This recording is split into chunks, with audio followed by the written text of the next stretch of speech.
هناك تصنيف للعلاقات والخلافات بين دول الجوار، وأن اختلفنا في تصنيفها، فالاختلافات تحل بدءا بحوار متبادل أو مباحثات أو تدخلات دولية عن طريق وسائط وحقائب دبلوماسية، وتنتهي في أسوأ الأحوال بقطع العلاقات الدبلوماسية الاقتصادية والعسكرية.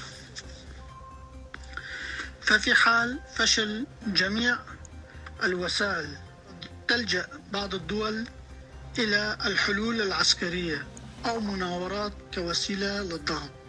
أما اللجوء إلى الخيار العسكري فهذا يثبت وجود أجندة خاصة وأطماع في احتلال وعدوان على حدود الجوار. فلتركيا باع طويل بخلافاتها مع جيرانها على الحدود، فلماذا لم تستخدم الحل العسكري والتصعيد كما تفتعل اليوم في روجافا؟ لا يوجد أي مبرر تاريخي سياسي أو عسكري للانتهاكات المستمرة، فآلية التعامل من زاوية واحدة والتدخل العسكري واستخدام القوة المفرطة لا تدل سوى على زيف المزاعم التركية. فإذا قمنا بتفسير وتحليل للهجمات والتدخل التركي بهدف التوصل إلى استنتاجات عامة تساعدنا على التحليل إلى الحاضر للتنبؤ بمستقبل المنطقة، فسيكون واضحا وجليا للأعيان الدور التركي المدمر لضرب مكونات المنطقة عن طريق زرع الفتن والاقتتال الأخوة التاريخية.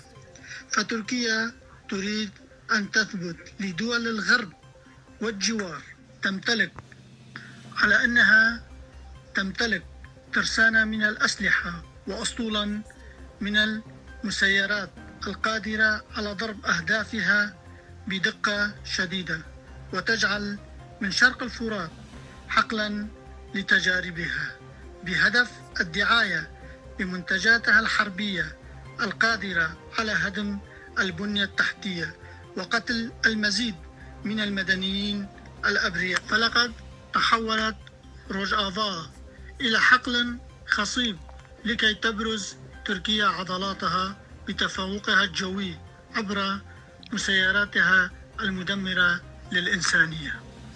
إذا قمنا بتصنيف التدخلات التركية بشكل موضوعي، محاولين أن نربطها بسياق زمني من أجل فهمنا لماهية الصراع من الماضي إلى الحاضر والمستقبل، ففي أغلب الأحيان تكون هناك ارتباطا وثيقا بين الإرهاب وتركيا عبر الهجمات من حدودها على الجوار عن طريق دعمها اللامحدود للجمعيات الإرهابية المتنكرة بزي الإسلام أو ما يسمون أنفسهم بالمعارضة، كردا عربا على حد سواء. لا يوجد أي نية لدى الترك سوى الاستيلاء على أراضي الجوار ككردستان تاريخيا ومحاولتها لاستعبادنا من جديد.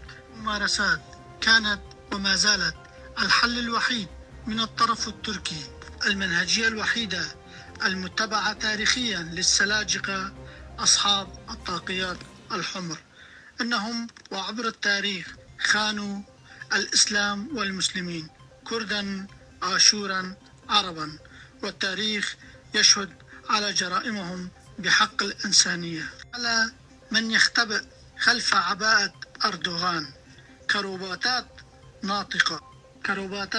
ناطقة بكل هذا الحقد بأنها تقدم خدمات مجانية لعدو الكردية.